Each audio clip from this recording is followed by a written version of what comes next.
It's another edition of Time About the Movies, and today we're taking a look at the films of October 1st, 2004. We've got 4 movies to look at, so with that said, let's go ahead and jump on into it, because we have a lot of intriguing stories this week with some of the new releases we have here.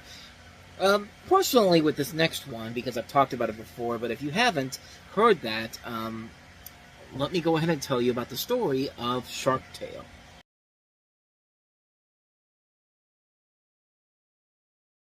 So Shark Tale was kind of a big deal back then because it was the first computer animated movie from DreamWorks after the Shrek movies. DreamWorks had not, they were establishing themselves as a competitor to Disney, but their really big successes were the Shrek movies at that point, even though stuff like Chicken Run was a success, but Spirit Stallion and Cimarron and Sinbad were both box office bombs, even though they were not bad movies in general, but after Shrek 2, they were moving straight into computer animated movies.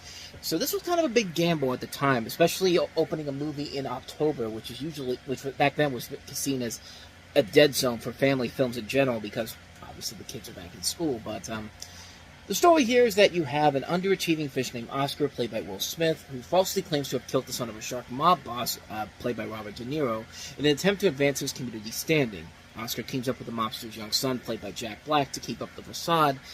And on paper, the movie doesn't look bad, but once you see the movie and see how badly animated it is, it takes it to a whole nother level. But you're probably wondering why I have such a personal hatred to this movie, because I really do not like this movie. This is very high up there with one of the worst movies I've ever seen. I'll get to that in just a second, because there's a lot to delve into with that front, but this is a movie that has a notable history to me.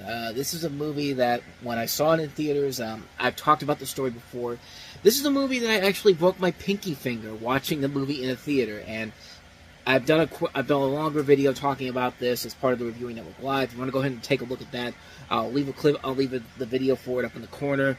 But a short version, I saw the movie in theaters. I was going up to go to the bathroom, and then all of a sudden, my finger, I guess, I got caught in the railing, like in the thing that's holding the railing from the wall to where the railing is at. So I'm walking, and then all of a sudden I trip, and then all of a sudden I didn't realize it at the beginning, but my pinky finger started to swell up, and it took me a while to realize that my finger was broken. This is like halfway through the movie when this happened. So I went to the rest of the movie thinking it wasn't a big deal.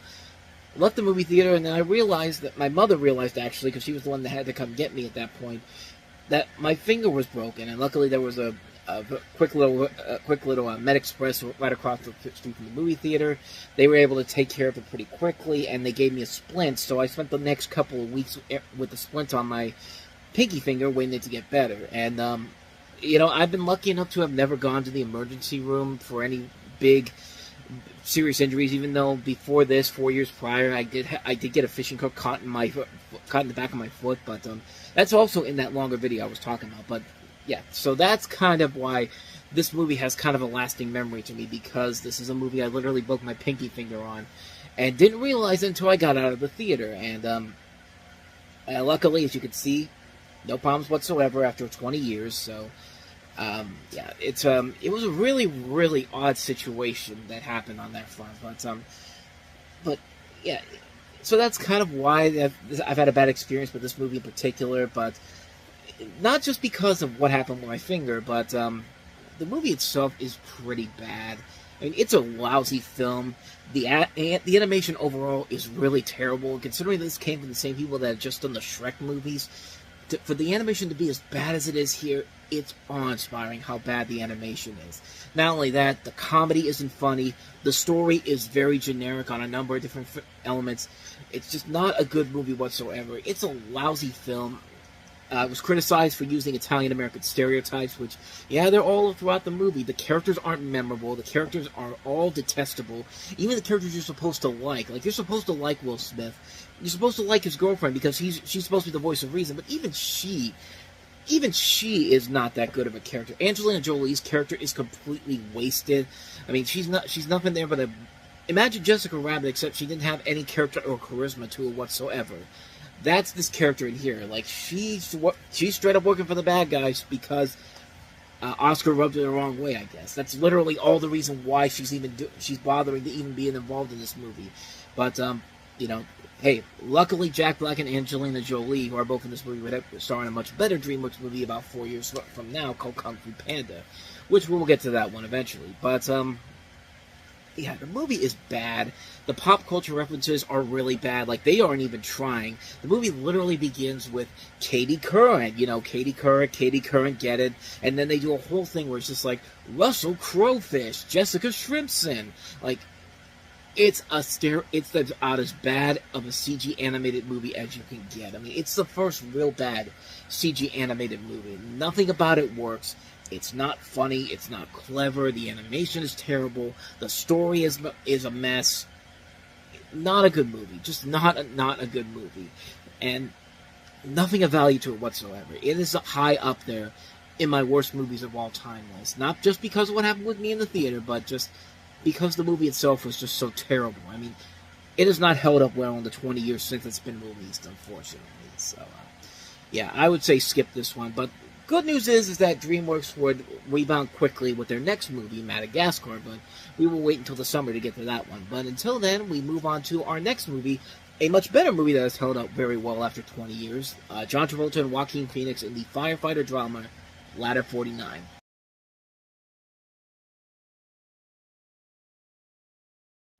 This is a movie that has held up surprisingly well in the 20 years since it's been released, and coincidentally, it came out around the same time as that great Dennis Leary show, Rescue Me on FX, which was on for a number of years. It was actually a really good show that I don't think really gets as much of a good attention I think it deserves. I mean, it was a hit show when it came out, but it's really kind of gone by the wayside in the years since it's been off the air. But that show's still great after all these years.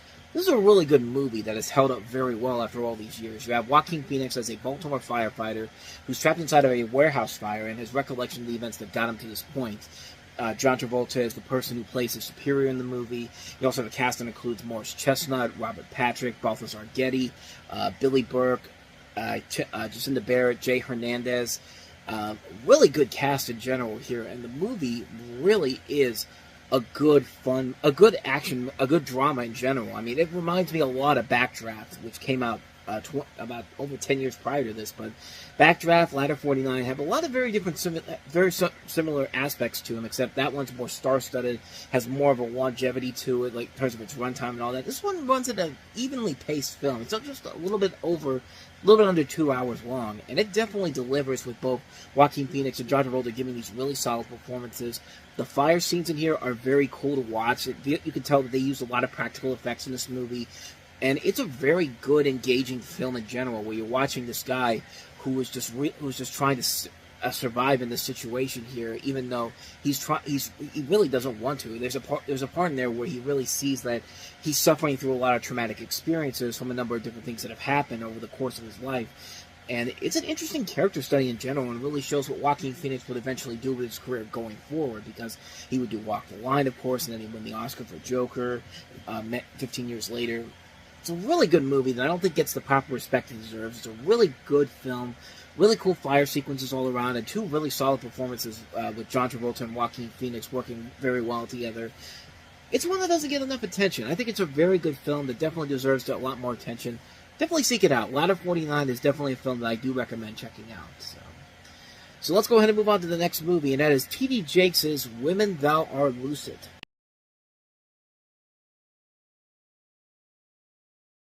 Just when T.D. Jakes thought he was going to take over the world with his movies, 6 months later, Tyler Perry began his reign, and somewhere T.D. Jakes is kicking himself in the foot for not putting out more of his movies out there like Tyler Perry does. But of course, Tyler Perry had the more successful films and is still continuing to have success nowadays. But then again, T.D. Jakes had a couple movies that have done pretty well for the big screen. I really like Jumpin' the Broom, which came out about 10 years after this. But would you also believe that this is from the same director that did stuff like Cooley High, Car Wash, Sgt. Pepper's Lonely Hearts Club Band, The Last Dragon, Crush Groove, Disorderlies? Same director, completely different movie than any of those other movies we've mentioned here. But this is based off the self-help novel by T.D. Jakes, and it follows the story of a young woman played by Kimberly Elise, who must come to terms with a long history of sexual abuse, drug addiction, and poverty. It has been reported that the story was loosely based on the screenwriter's past relationship with a college girlfriend, and there was actually, speaking of Tyler Perry, there was a gospel stage play written, directed, and produced by Tyler Perry that actually preceded the film. And It's really all I know about the movie in general. Also, I know that Loretta Devine is in here. I usually like seeing her in anything. Clifton Powell, Michael Boatman from Arliss and Spin City.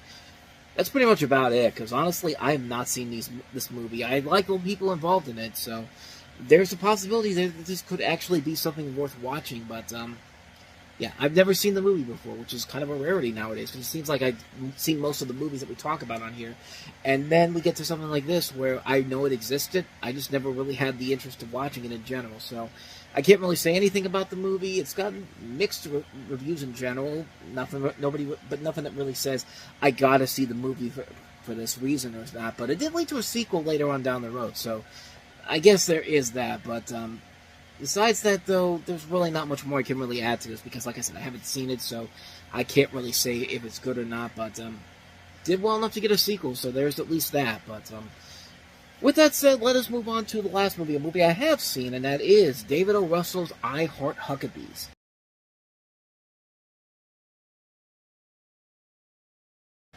No controversies whatsoever. Yeah, I think you all know the story behind this movie, but, of course, if you don't know what I'm talking about, or what those clips were about, in 2007, which is trying to make this one of the first viral videos to really break out, honestly, there was 2 videos leaked onto YouTube portraying on-set arguments between David O. Russell and Lily Tomlin, and, when she was asked about the videos, Lily Tomlin basically said, I love David, there was a lot of pressures of making the movie. Even the way it came out, you could see it was a very free associative creative movie, crazy movie, with David under a tremendous amount of pressure, and he's a very free-form kind of guy anyway. Which makes sense, because around the time, he was hitting a writer's block. He couldn't figure out how to make the film work. He was also called for jury duty around the time the movie came out, after which he had to stop writing the film, and, you could pretty much tell that that was kind of the problems from the get-go. But then again, David O. Russell has had that kind of bad history with a lot of his movies. Three Kings, he got into arguments with George Clooney, supposedly. And there was that stretch after this movie came out when he was making movies like The Fighter and Silver Linings Playbook and American Hustle, which were all critically and commercially successful movies that you thought that period of time was over, but then you find out that David O. Russell kind of has gone back to that thing where, bottom line, David O. Russell seems like kind of a douchebag in person in real life, but I've never worked on one of his movies before, so I can't really know for certain, but yeah, this movie certainly is a movie that has a lot of problems to it. It's described as a existential comedy where you follow a pair of detectives, played by Lily Tomlin and Dustin Hoffman. They're hired to investigate the meaning of life of their clients, Jude Law, Jason Schwartzman, Mark Wahlberg, Naomi Watts. As the different investigations cross paths, their rival and nemesis, Isabella Huppert, tries to drag their clients into her own views on the meaning of their lives. And it's a movie that feels very pretentious. Yeah, they've got all these big names in here. Dustin Hoffman, Isabella Huppert, Jude Law, which I think we're now at either 2 or 3 films with him in 2004. He made a lot of movies in 2004. Jason Schwartzman, Lily Tomlin, like I said, Mark Wahlberg, Naomi Watts. Jonah Hill has one of his first feature appearances in this in a minor role. You also got Tippi Hedren, Talia Shire, Shania Twain, Jane Smart, Bob Gunton, Richard Jenkins, Darlene Hunt. So a lot of names in the movie, a lot of good ideas in general, just not the right execution and all. It's a movie that feels like, you could definitely feel like David O. Russell was very unfocused while making this movie in general. It felt like a film that, like I mentioned before, all the problems he was having there, and it really let out on that set with Lily Tomlin, and you could just see the stress and all that, and it's no wonder why he took a break after this. I mean, he didn't make another movie until The Fighter, and then, he's all of a sudden went back on track and made some 3 really good movies around that point with that movie, Silver Linings Playbook, and not American Hustle, because I really don't like that movie all that much. But Joy, I thought, was a good movie though. But yeah, you get the idea here. David O. Russell has been a very roller coaster of a career. I Heart Huckabees feels like the movie that kind of was the straw that broke the camel's back, just like kind of how Amsterdam's kind of like the film that the straw that broke the second camel's back for him, because that movie was a huge flop. It was one of the worst movies of 2022, and it's kind of very similar to I Heart Huckabees in a way. It's got all these people involved, a very unfocused storyline here. It has no idea what it really wants to be like, and what the purpose of existence is, and that's what it feels like with this movie here. You can't really tell why he made this movie. What's the point? Like, what's the end result of this whole thing? And you never figure it out in this movie, and despite all the good talent involved here, it's just not enough to save the movie in the long run. It's a really, really disappointing film from a director that was really starting to come into his own, and then he had this right here where he was just in a situation where like all these different things were going on, and it really affected the final product when it was all said and done.